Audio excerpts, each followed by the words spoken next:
controversial topic on the right now, discussing, is Kevin McCarthy truly the best option for Republicans going into the speakership elections in a couple of weeks? And originally, I've been talking about not really. I always thought that Kevin McCarthy was not the best option for Speaker of the House of Representatives. But looking more at it and reading this article by The Conservative Case for Kevin McCarthy by Steve Cortez, who is one of the best, nationalists on the right. He is somebody that understands what he's talking about, and you should listen to him when he's talking about stuff. He released an opinion piece that really, I think, changed my opinion on Kevin McCarthy. And I understand a lot of people are going to say, oh, you're a traitor for saying, abandoning Andy Biggs. Guys, I still like Andy Biggs. He's one of the best representatives in the House. But I'm going to go over this article today explaining why it does make sense what Steve Cortez is saying. Now, before we continue, I hope you enjoy these type of videos. If you do, smash the like button down below, subscribe, share with your friends, hit that little bell, follow the Twitter account in the description down below. And guys, you got to join the channel today. That is right, folks. If you just spend 10 cents a day, you can join Real American Politics. So if you want to join, click that blue button down below, and yes. All right, folks. Now let's get into this opinion piece by Steve Cortez. In my opinion, it is a good overall piece, and I recommend you read the whole thing because I'm going to summarize it. I don't know how much of it I'm going to read. I may read the entire thing, but I recommend you guys read it also. So, for those of us on the right who have doubted Kevin McCarthy, it is time to unite and back his speakership while holding him accountable to his promised agenda of an aggressive conservative action. This already, I could tell, I 100% agree with this statement. We need to have accountability for Kevin McCarthy. This is what I'm saying. If Kevin McCarthy holds up to his end of bargain, I don't see why we can't have him as speaker.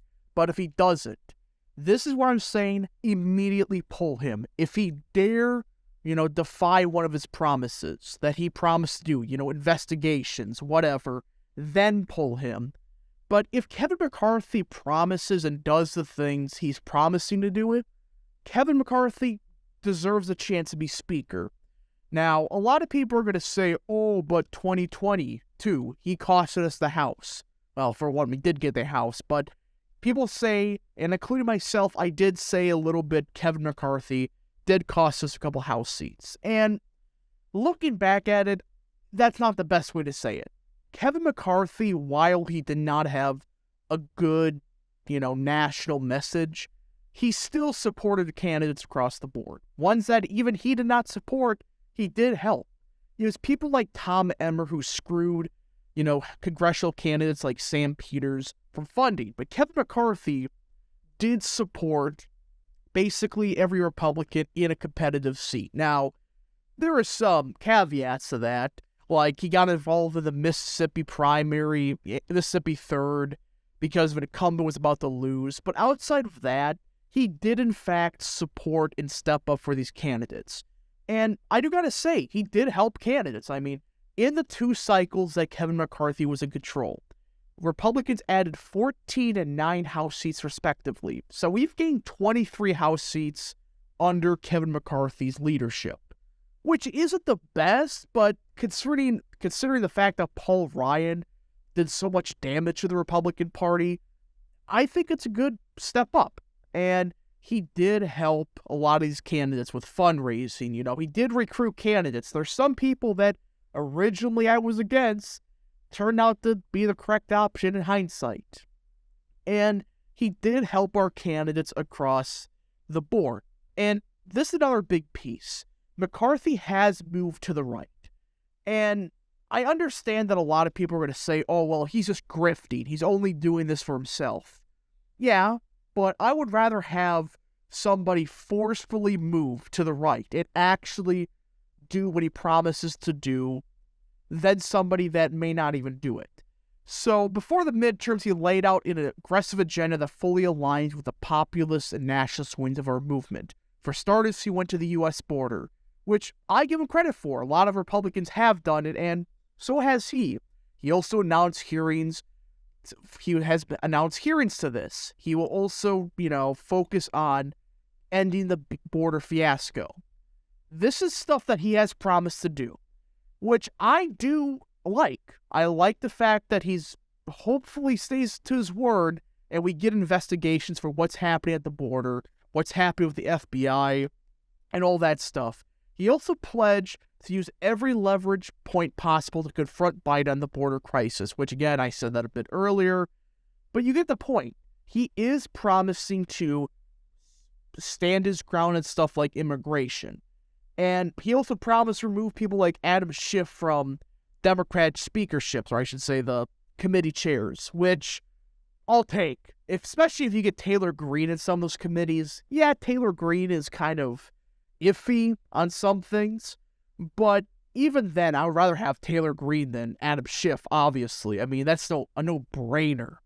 So, if we get somebody like Taylor Greene instead of Adam Schiff on a lot of these committees, that is a massive upgrade. And I know that a lot of people are going to say, oh, well, Kevin McCarthy, he's not actually going to do all of this.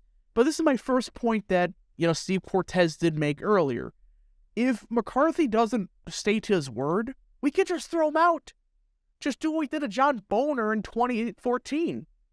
If he doesn't do what he says he's going to do, goes behind the Republicans' back and makes a deal with Obama, they threw him out. That's the same thing we can do here. And Andy Biggs, look, I love Andy Biggs on the issues, but I just think overall for the situation we have in the House, Kevin McCarthy is the best overall choice to be Speaker of the House as of now. And if he doesn't do what he promises to do, which is a possibility, I'm not denying that, then we can go with somebody like Andy Biggs. Just for now, Steve Cortez has laid out a good article about why we should focus on getting McCarthy in, because if he does the things he promises to do, I think he would be a decent speaker, way better than Paul Ryan, which is not that hard of a, thing to do, but still, I would rather have somebody like McCarthy if he sticks to his word. Now, again, some people are not going to like that. I understand there's many people that don't like McCarthy, but with the circumstances with having such a small House majority, and if you do not get a majority, right, for the speaker, the Democrats don't just get it. But even then, it's like, you really do not want to have this much chaos on the House floor with this small of a majority, because you don't know if 5 Republicans are that stupid to vote for a Democrat speaker, which is absolutely possible. But hopefully that doesn't happen. Hopefully we eventually make a deal with McCarthy where Taylor Greene, Matt Gaetz, whatever, they get on committees in return for their support, which I think that's what's going to happen for most of these circumstances. Again, if you want to read the whole article I recommended, I'll put in the description down below. Thank you so much for watching. If you did enjoy this video, smash the like button down below, subscribe, share with your friends, hit that little bell, follow the Twitter account in the description down below, and join the channel today. Thank you so much for watching. We'll see you guys in the next video. Godspeed to all of you.